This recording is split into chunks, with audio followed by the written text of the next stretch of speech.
Агентство стратегических инициатив признало нашу дорожную карту одной из лучших в стране. Простым языком, дорожная карта – это план действий, в результате которых планируется сделать регион привлекательным для инвесторов. Сегодня эта стратегическая задача оценивается инвестиционный климат по 50 показателям.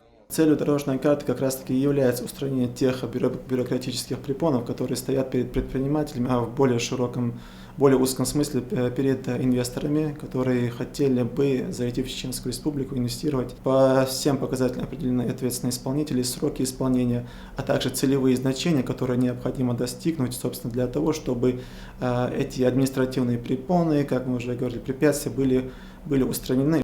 Среди целевых значений есть и такие, как подключение к газопроводу, снижение количества процедур для получения разрешения на строительство и повышение эффективности подключения к электросетям. Например, в республике уже функционируют 23 подстанции в 110 киловольт и 59 подстанций в 35 киловольт. Около 5000 трансформаторных пунктов обслуживают муниципалитеты республики.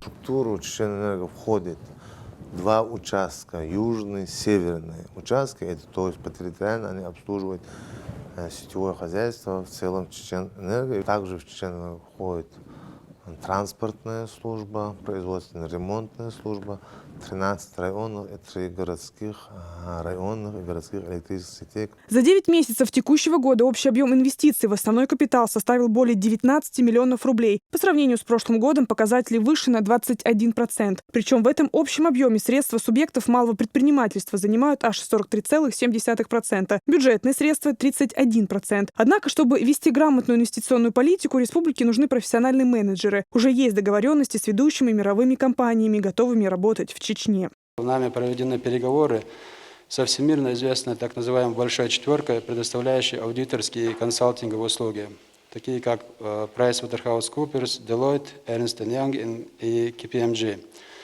По итогам проведенных переговоров наиболее привлекательным для сотрудничества, на наш взгляд, является комплекс услуг предложений компании Deloitte, которая помимо консультирования и документарного сопровождения предполагает открытие офиса в городе Грозном, куда будет прикомандирована команда менеджеров и специалистов для совместной работы с республиканскими органами исполнительной власти и по повышению инвестиционной привлекательности. Дорожная карта сегодня служит неким проводником между потенциальным инвестором и региональными властями. Так, например, если иностранец решит вложить свои кровные, ему не обязательно ехать в Чечню. Для ознакомления достаточно открыть дорожную карту и решить, в Чеченскую Республику вкладывать выгодно.